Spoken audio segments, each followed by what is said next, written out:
However, overall, what do I think? Well, in a nutshell, I think Harley have put together a bike and an image that is gonna rock this market.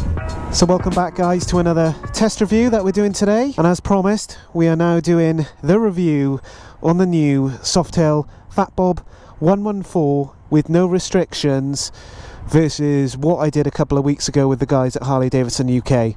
So as always, just to make it clear, this is just a review, it's not an expert opinion. I'm clearly not an expert on these motorbikes, but what I'm going to do is talk through to you guys about how this bike feels, how it performs, etc.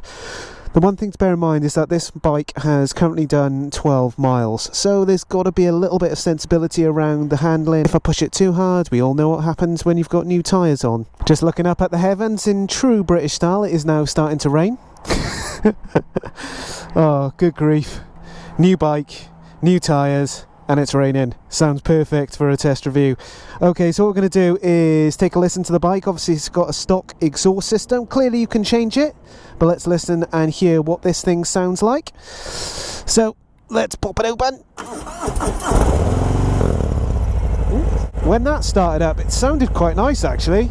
Let's give it a bit of a rev. Do you know what, that does feel really responsive, to be fair. Clearly from my perception I would change that exhaust, put something else on it. And in terms of the style of exhaust, it's an interesting one, because the thing that I would like to do possibly is have more of a short pipe exhaust system rather than a longer one, just to support the lines on the bike then and make it look more aggressive. I think with the rain coming down, I'm going to put my waterproofs on. Back again, this time I got my waterproofs on, but as I put the waterproofs on, typical flipping sun comes out, but never mind. So going back to the bike, first thing I want to do is actually change the suspension. So change the monoshock suspension according to my body weight. So I've just had a look at the owner's manual. I weigh 71 kilograms, so I need to adjust it to the lowest setting. So all I'm going to do is just turn this nozzle all the way down to 0. And what I love about this, it's just really easy to do. There we go. And you can just see the 0 there. Clearly I am a very light person for Harley Davidson. The other thing that I would definitely have to change with this bike is this horrible rack that holds a number plate. So you don't want to whip that off straight away and just get a side mounting plate here. I really like the design of the seat. I think that's absolutely perfect. Got a nice little lower back support here, which would probably do alright in long journeys. And I guess if you're a bit of a hooligan and you'd like to get the front wheel up, that's going to support it. So enough waffling, let's just get on this bike and let's see how it feels. It feels very much as if I'm sitting on a Bandit, a Suzuki Bandit. That's the best description I can give in terms of my experience of what I've been on before. You're very much in an upright position, ergonomics wise. It's forward controls. For me these are perfect. I'm 5'9".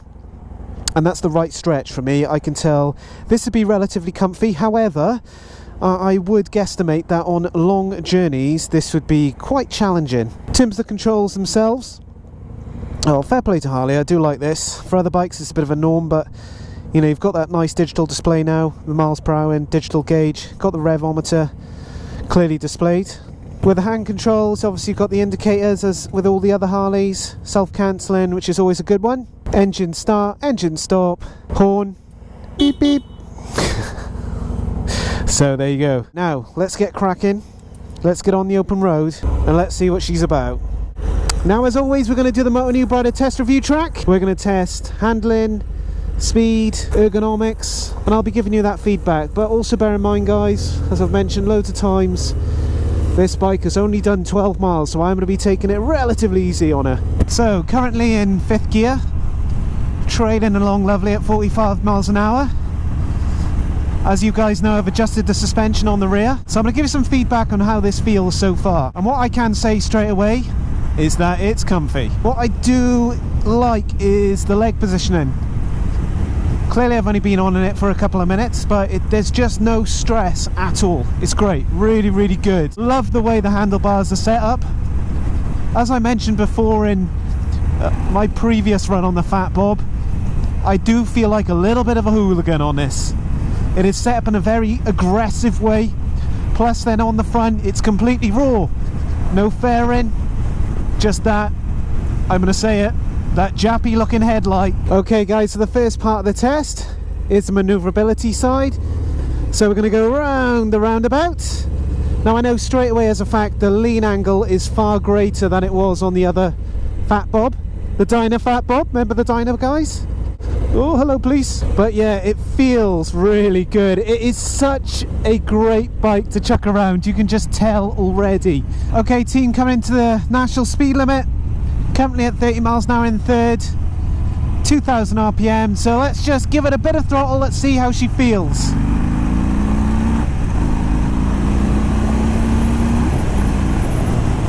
Okay, so you got to bear in mind I've got new tyres on this as well. What I can say quite confidently is yes, it does have quite a bit of gun about her. However, I still think there's a lot more you can get out of this.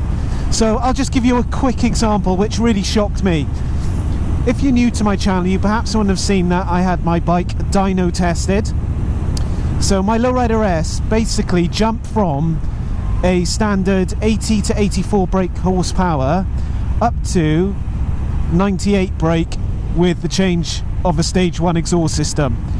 So I think when you get this bike to breathe more, it's going to pull a lot harder and quicker. But what I love already is just the way you can throw it about. It feels so small, if I'm honest with you. So what I want to do now, again coming into a 60, I just want to get her up to that speed and just see if there's any shakes or vibrations coming from her, because that's the big thing with the M8 engines, isn't it? Is that they vibrate less. And at 60 miles an hour straight away, there's no vibration coming from the handlebars. It just feels extremely smooth, which is great. I can see the big appeal with this, especially perhaps with riders that aren't familiar with the Harley brand and that are potentially looking at this or coming across to it. This type of bike they would love, absolutely. One of the things that you should note that I've just been told, so I asked the question, when can I order one of these? As an example, I'm not actually going to get one, guys. And the guys have told me that the soonest they can get the 114 in, you're looking at March next year, 2018. So whilst I'm waiting for this this train to pass, the one thing I have noticed, and obviously I've read the blurb with, this is a lot lighter than the previous models, the Dynas, but I will say it does feel really light. It's you know, I'm going to say it, for a smaller chap or lady, this bike is really going to suit them. Let's test the suspension. Oh, you cheeky thing. That is awesome. Really good. Love it. Loving it, loving it, loving it. Oh, I feel like a hooligan, feel like a hooligan. Okay, here we go, into one of my favourite parts, the Motonewbrider test. It's the manoeuvrability section. One of the challenges that you may experience is the size of the petrol tank. If I get this wrong, I'll flash it up on the screen, but I believe it's 13.6. Oh, here's my favourite chicane. Clearly not going to be ripping around this bad boy. Clever pint. Yeah, so it's a 13.6 litre tank, considerably smaller than the last Dyna Fat Bob. And actually at the moment we're not too sure how long or how many miles you can do on it in terms of miles per gallon, so it's only until someone actually purchases this bike we'll have a better understanding of that. Let's get her open, a bit of dry. Yeah, it's got that grunt, it just needs to have that stage 1 on her, just to open up the breathing a little bit. The seat is really nice. It's got quite a nice little lower back support, so positioning wise, as I mentioned, you'd always be relatively upright, but you can kind of slump down, which I do like when I'm feeling a bit lazy, and it just takes a bit of pressure off your lower spine then, and then coupled with the suspension, which you guys saw me adjust, it's a bit of a treat for a Harley. Okay, so just come to a bit of a crossroad, and I'm not talking about my life. We are going to get this opened up, give it a bit of whap whap whap, or brap brap brap. Okay, first gear. Oh, it's a meaty one. It does. Oh, that felt good. It felt pretty meaty then. I like it. Perhaps she's warmed up a little bit more. She feels really good. I'd love to get this on a dyno with a stage 1. That would be interesting to see what the BHP kicks out. The gear shifter is really smooth as well. Quite like that. Usually get a bit of a challenging time with the Harley gearbox. but going through the gears on this is relatively easy. It's got that nice clunk as well, so I know that I've engaged that gearbox. Okay, we're on one of the final parts of the test, and this is all about how it manages on the A roads. That long distance travelling, you know? Let's get up 60 miles an hour. Oh, this is better. These guys deliver lunch at Harley. Let's just go round the roundabout, test out that manoeuvrability again. Cracking lean angle. The rake angle definitely helps this bike. Much better. Let's go.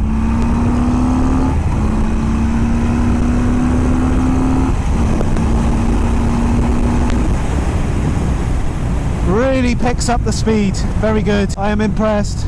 So I think we need to summarise this. Now, there's something that we've got to bear in mind, is that today's conditions have not been great for the bike. It's been wet roads, and at the same time this has literally just come off the shelf.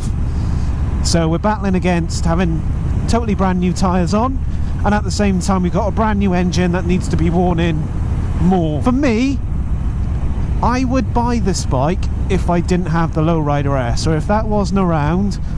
From the Sportster, this would have been my next step up. This would have been the next bike that I bought. I think there's some real great elements about this.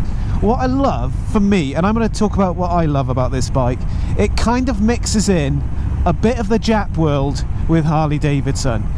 As an example, it gives me that front end Jap look, but at the same time maintains a Harley brand with the rest of the bike.